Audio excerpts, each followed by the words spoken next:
each and every human beings that we have, understanding, capability of our mind, that makes human beings different than other beings.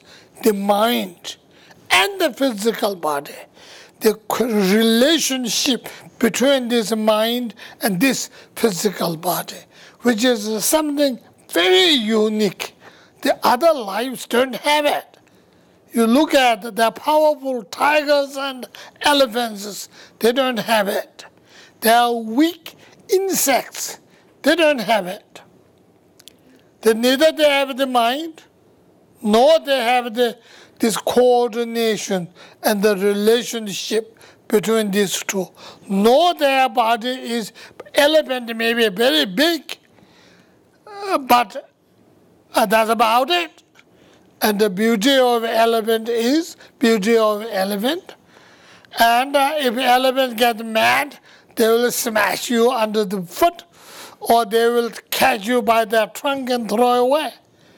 And so there can be, the anger can be, right? Some human beings also get angry and can't control it, like a tiger or cat. Not the dog, but yelling at night. What is it? Coyotes and all those. And some human beings behave like a coyote. Yeah, coyote don't know what it is, right? So something wrong, and scream throughout the village, completely yelling, right? They're showing their anger and displeasure, temper, or whatever, love, whatever it is, whatever they're showing, they make a hell of noise, wake everybody up, right? If you have them down. So the human beings should not behave like a coyote. And you have to think about it before you get angry. You know, if you can't think it, if your anger is controlling you, that means you lost your control on your mind. Your mind is controlled by anger. That person is called angry person. That person is not called good person. That person is called bad person. Honestly, that person is called bad person. That person is called angry person. That person is called a horrific person. That's what it is. That's what anger does. Human beings are better than tigers, coyotes.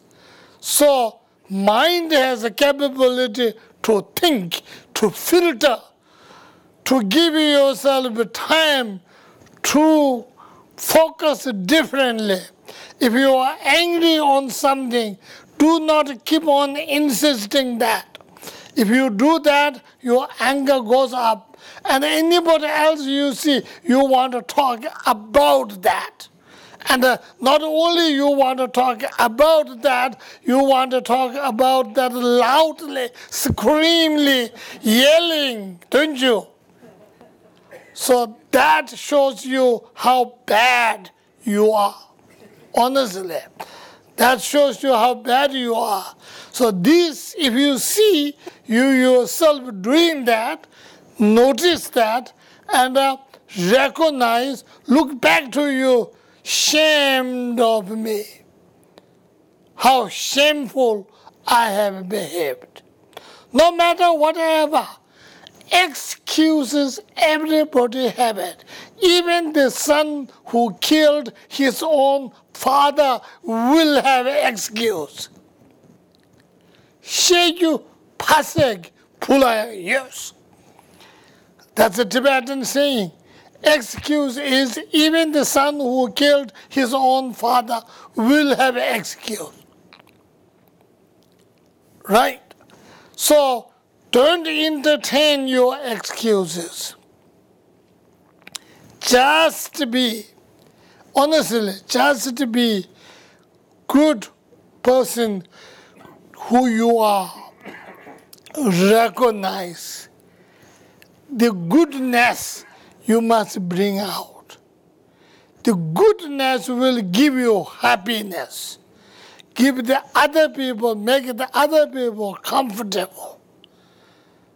It gives the opportunity to other people to help you. Give the opportunity to have a companionship. And that all of them comes out of goodness. And human beings are definitely good. And all of us are very definitely good. Very definitely good. Otherwise, no matter whatever, whoever you are, whatever you may be children of multi-billionaire. So what? If you're a bad person, you're a bad person. If you're son of king of all kings, even then your bad person is your bad person. Nothing. Nothing, honestly, in the field of spiritual. Nothing. King of king, traditional Indian culture. Lord of Lord. All those, and nothing if you are not a good person. The goodness of a human, it is a human quality. Human quality. Honestly. Anyway, what did I get there? Anyway, so that is the addiction of negativities. So it's not easy to overcome. It is very difficult. As you know, if you are addicted to smoking cigarette, how difficult to cut that addiction. No matter how cold weather it may be, has to be standing outside in the snow, shivering and still popping up whatever leftover American cigarette or whatever it is, you have to keep them still popping and coughing together.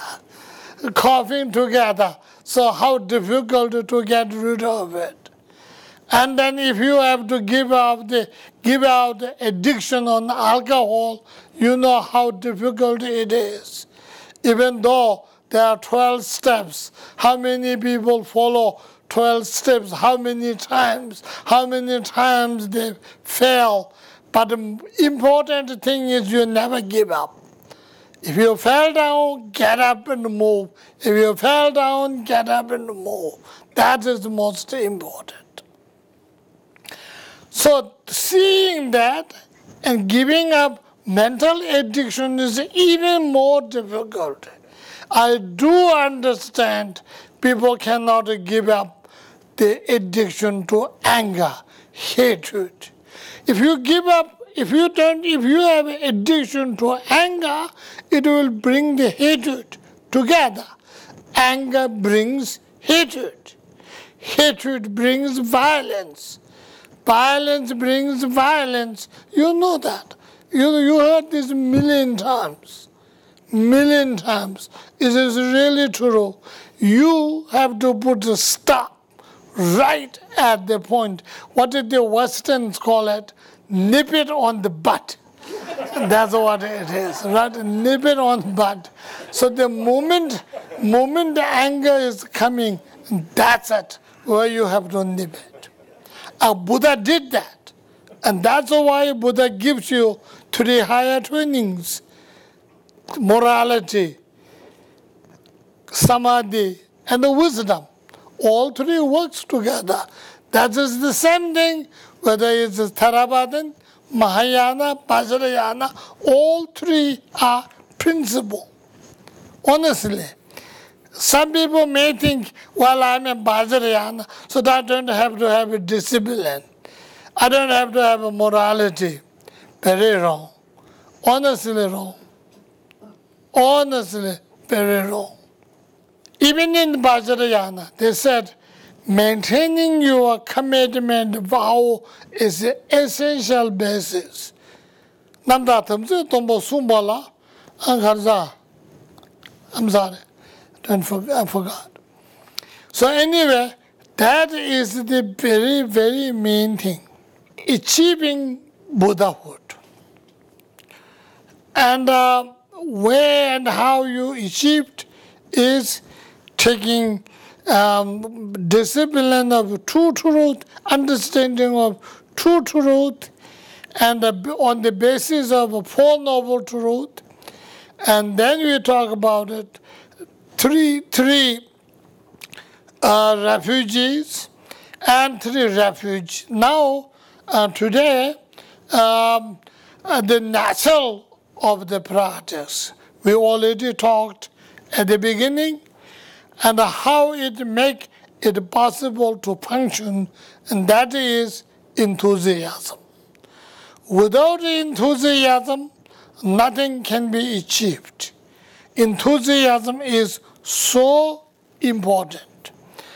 And there you have a lot of material on enthusiasm in all lamrims, all different lamrims. When you have 6 perfections, and there is perfection of enthusiasm. They will tell you, oh, what is enthusiasm. But one thing I have to say here, that is this. In our normal language, any efforts we put in is enthusiasm, right? So I do not know whether you remember or not. I used to say that if you are dumped by your girlfriend, who you are very much in love, she says, I have nothing to do with you. And you try to do your best to try to touch with her and all that. But you couldn't. And one day she calls you and tells you, meet me tomorrow at 2 in the afternoon, middle of nowhere in the desert. So you'll be happy to go with enthusiastically, waiting in the middle of the desert.